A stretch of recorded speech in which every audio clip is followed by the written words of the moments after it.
kamkuta Yesu kisimani, akadhani kwamba amekutana na mume wake wa saba.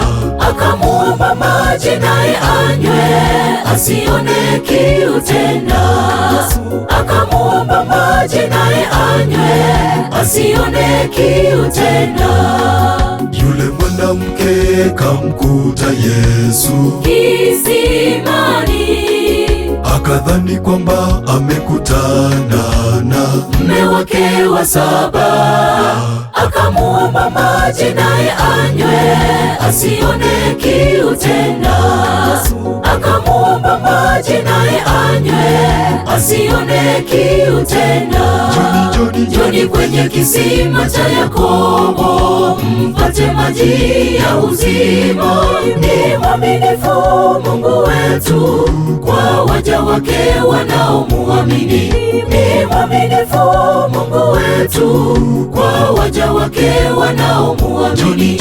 Njoni kwenye kisima cha Yakobo, mpate maji ya uzima. Ni mwaminifu Mungu wetu kwa waja wake wanaomuamini. Ni mwaminifu Mungu wetu kwa waja wake wanaomuamini.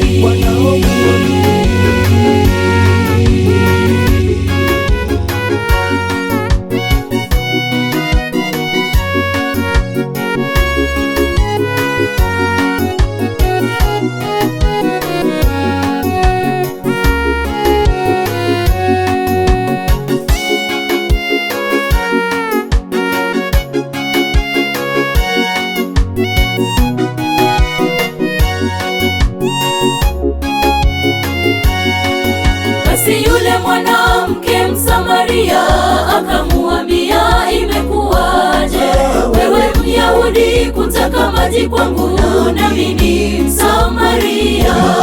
Maana Wayahudi hawachangamani nao Wasamaria.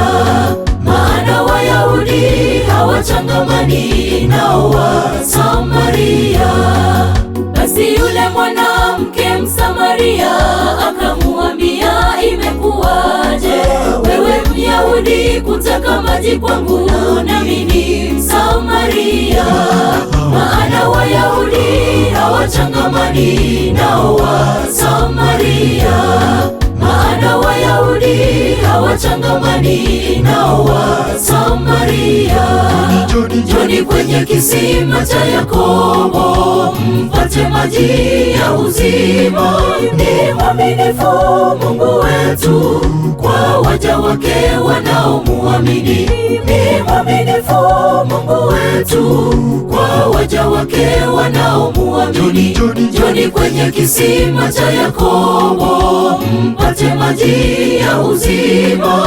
Ni mwaminifu Mungu wetu kwa waja wake wanaomuamini. Ni mwaminifu Mungu wetu kwa waja wake wanaomuamini. Njoni kwenye kisima cha Yakobo, mpate maji ya uzima. Ni mwaminifu Mungu wetu kwa waja wake wanaomuamini. Ni mwaminifu Mungu wetu kwa waja wake wanaomuamini. Njoni kwenye kisima cha Yakobo, mpate maji ya uzima. Ni mwaminifu Mungu wetu kwa waja wake wanaomuamini. Ni mwaminifu Mungu wetu kwa waja wake wanaomuamini. Njoni kwenye kisima cha Yakobo, mpate maji ya uzima. Ni mwaminifu Mungu wetu kwa waja wake wanaomuamini. Ni mwaminifu Mungu wetu kwa waja wake wanaomuamini.